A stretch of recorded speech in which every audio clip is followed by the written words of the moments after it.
Hello literature connoisseurs. Let's begin chapter 1 of Nicolae. The chapter starts with a cheap rip-off of Charles Dickens' A Tale of Two Cities.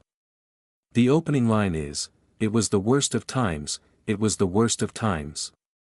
Honestly, the opening line should be, "It was the worst of books, the worst ever written." A nice piece of foreshadowing to warn the reader of what's to come. The chapter begins with Rayford as he arrives at the site of where worthless Bruce died. He sits in the car and his wife, Amanda, puts her hand on his thigh. Strange place to touch someone that is grieving. Buck and Chloe are in the back seat and they are touching each other's shoulders.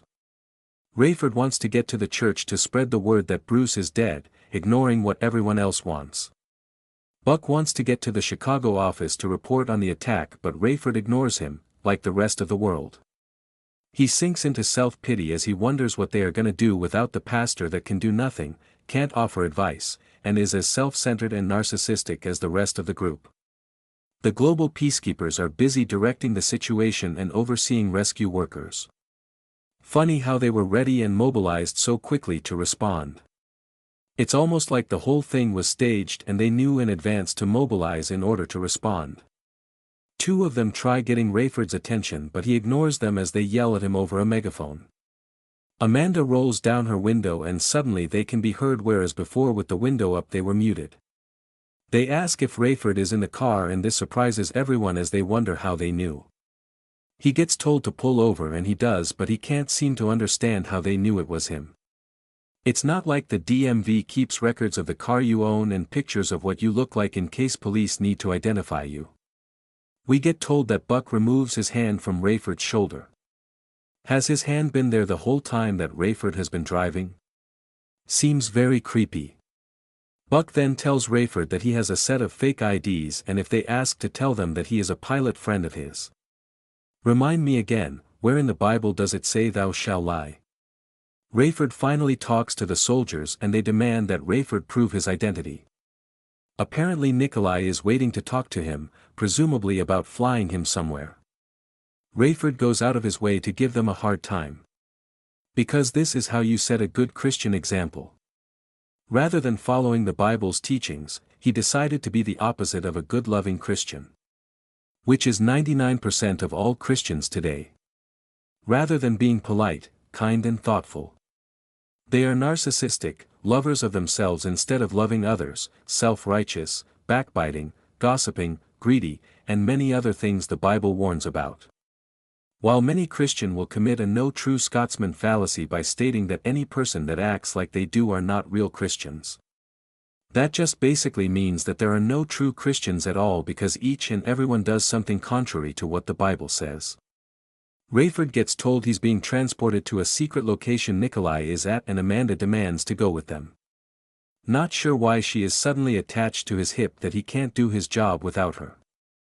So Amanda and Rayford get taken in a helicopter to an old, closed, Air Force base where Nicolae is waiting. Scene changes to Buck and we get more nauseating banter from them. Then they decide to listen to the radio. The reporter talks about the destruction of the attack and wonders if the bombs were nuclear. They learn that their apartment in New York is now unlivable as the entire city is closed off. They wonder what they should do and for once Buck has no idea. They drive on without Rayford and Amanda and get stuck in traffic. Buck decided that the supposed war is going to last a long time and he wants to buy a new car. Chloe suggests a tank and Buck agrees with her. Scene changes to Rayford as he and his wife are led to meet Nicolae.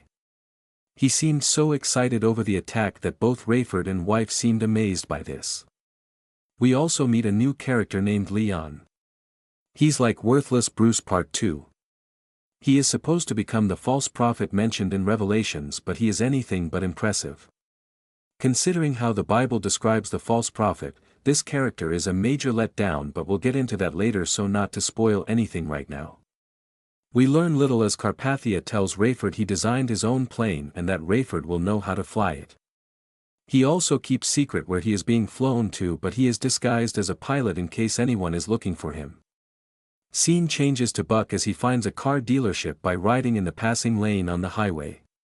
Odd that he was the only one to think of doing that. They find a Range Rover and Buck buys it for some reason. Not sure why he thinks this vehicle can survive a war. It's really no different than a SUV. It gives no added protection and most families just use it as a status symbol. The only benefit is a little more maneuverability in winter months driving through snow. The chapter ends with some nonsense about the dealer not wanting to return the rental car Buck was driving. Never had a dealer give a customer a hard time about returning a rental in order to make a sale. What kind of world do the authors live in? This ends chapter 1 of Nicolae, and so far an uninteresting start. The authors could have done better by possibly showing a little more emotion about the death of worthless Bruce. Or even some reactions about the bombings and how did the leaders of this insurrection fare from the attacks. Then there was talk that the missiles fired could have been the stockpile of nukes given to the former United Nations. Since the United States, the United Kingdom, and Egypt were the ones to start this, then it would be folly to use nuclear missiles. You would basically see the end of all life on the planet. This was why during the Cold War both Russia and the United States opted to not use their nuclear weapons. A nuclear weapon is not like a firecracker. There is the potential of a nuclear winter. Not to mention all the long-term side effects from the radiation. See you next time.